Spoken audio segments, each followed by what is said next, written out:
Kagulat World. Hindi na simpleng may sumusuporta kay Alexandra Ayala ang kuwento sa Washington. Ang mismong pangunahing organizer ng Mubadala DC Open ang nagsabing halos lahat ng tanong na pumapasok sa kanilang ticketing team ay isa ang laman. Kailan maglalaro si Alex? Ayon kay Tournament Chairman Mark Ain, at least 80% if not more ng inquiries sa torneo ay tungkol sa schedule ng Filipina star.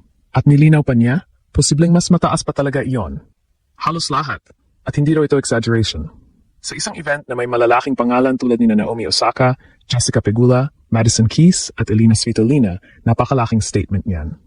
Ibig sabihin, ang 21-year-old na si Alex ay hindi lang basta kalahok. Isa siya sa pinakamalakas humatak ng interest sa American capital. At parang sinagot ni Alex ang napakalaking expectation sa pinaka-dramatikong paraan.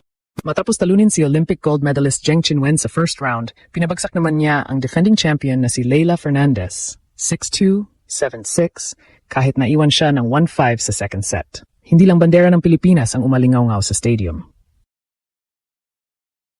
Pati Tennis Channel, WTA at international tennis fans ay napatingin sa batang Filipina na ayaw sumuko kahit halos hawak na ni Leylah ang set. Kaya ang tanong ngayon, main attraction na nga ba talaga si Alex sa DC Open? Based sa ticket demand, crowd reaction at dalawang sunod na statement wins, malinaw ang sagot. Oo. At habang naghihintay ang Washington kung sino ang haharap sa kanya sa quarterfinals, isang bagay ang sigurado. Hindi na hinahabol ni Alex ang spotlight. Ang spotlight na mismo ang sumusunod sa kanya. Unahin natin ang pinakamalaking balita dahil ito ang klase ng statement na bihirang marinig tungkol sa isang Filipino athlete sa isang major international tennis tournament. Hindi ito sinabi ng isang fan page. Hindi ito gawa-gawang social media hype. Ito ay nagmula kay Mark Ain, ang tournament chairman at pangunahing leader ng Mubadala DCO. Sa official report ng WTA, sinabi ni Ain na sa nakaraang buwan, paulit-ulit na isang tanong ang natatanggap ng kanilang ticketing team. Kailan maglalaro si Alex? Ang estimate nila, at least 80% kung hindi man mas mataas pa, ng tournament inquiries ay tungkol sa Filipina. Dagdag pa ni Ain, pakiramdam niya ay halos lahat talaga ng inquiries iyon at naging conservative lamang ang ticketing staff sa pagbibigay ng numero. Sabi mismo ni Ain, honestly, I think it's more virtually all. It's not an exaggeration. That's actually what they tell me. Isipin ninyo kung gaano kabigat ang ibig sabihin nito.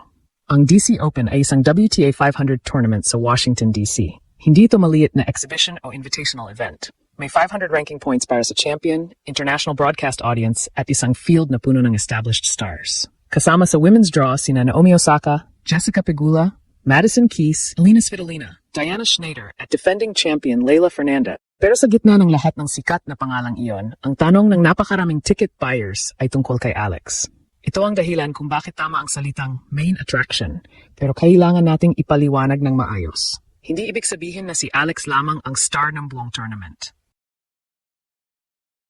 Maraming world-class champions sa Washington. Ngunit kapag ang event organizer mismo ang nagsasabing ang napakalaking bahagi ng ticket inquiries ay umiikot sa schedule mo, malinaw na isa ka sa pangunahing dahilan kung bakit gustong pumunta ng mga tao sa venue. At hindi lang Filipino community ang nakita ni Ain. Sinabi niyang naging icon na si Alex sa Pilipinas, pero kumakalat na rin worldwide ang kanyang following.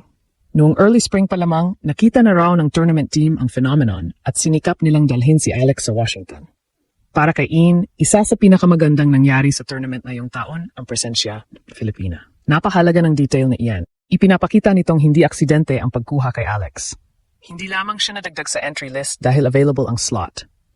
May effort mula sa organizers dahil nakita nilang may tunay na demand, may fans na bibili ng ticket, manood online, magdadala ng Philippine flags at gagawa ng kakaibang atmosphere sa stadium. Yun din ang naramdaman ni Alex sa kanyang Washington debut. Sinabi niyang hindi niya alam kung ano ang aasahan kahit alam niyang may Filipino community sa lugar. Ngunit pleasantly surprised siya sa electric atmosphere.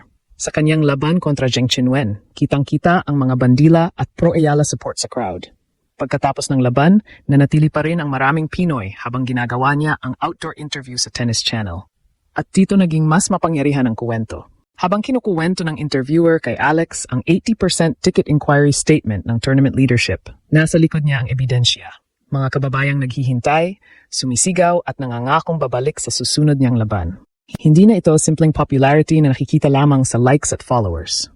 Ito ay popularity na nagiging actual attendance, ticket interest, television coverage at prime storytelling ng official tournament media. Sa sports business, napakalaking bagay nito.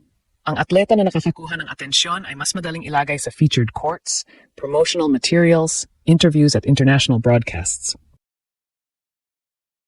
Basta patuloy niyang sinasabayan ng resulta ang kasikatan. At yun ang pinakamagandang bahagi, hindi puro ingay ang dala ni Alex. May panalo siyang ipinapakita sa court. Sa unang round pa lamang, bumangon siya mula sa isang set at break na pagkakaiwan upang talunin si Zheng. 4-6, 6-4, 6-1. Sa critical na bahagi ng second set, nanalo si Alex ng 7 sunod na games upang tuluyang baliktarin ang laban. Pagkatapos, wala pang mahabang panahon para magpahinga, hinarap niya ang reigning DC Open champion na si Leylah Fernandez. Doon natin nakita na ang tinatawag na Alex Ayala phenomenon ay hindi lamang kuwento ng Filipino crowd. Isa itong kombinasyon ng identity, fighting spirit, marketability, at tennis level.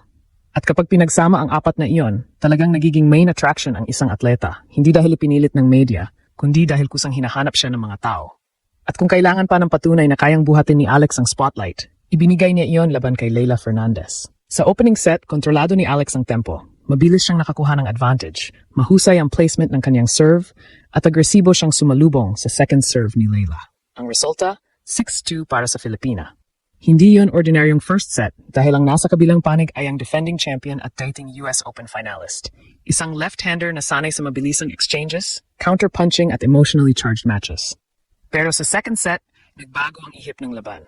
Umangat ang intensity ni Leylah, mas maaga niyang kinukuha ang bola at nakalamang siya ng 5-1. Sa puntong iyon, maraming manlalaro ang magtitipid na lamang ng energy para sa deciding set. Pero hindi iyon ang ginawa ni Alex. Unti-unti niyang binawasan ang lamang. Hindi niya sinubukang burahin ang 4 na games sa isang bagsakan. Isang return game, isang hold, isang mahabang rally, isang pressure point. Hanggang ang 1-5 ay naging 5-5 at tuluyang umabot sa tiebreak. Doon lumabas ang composure ng Pinay.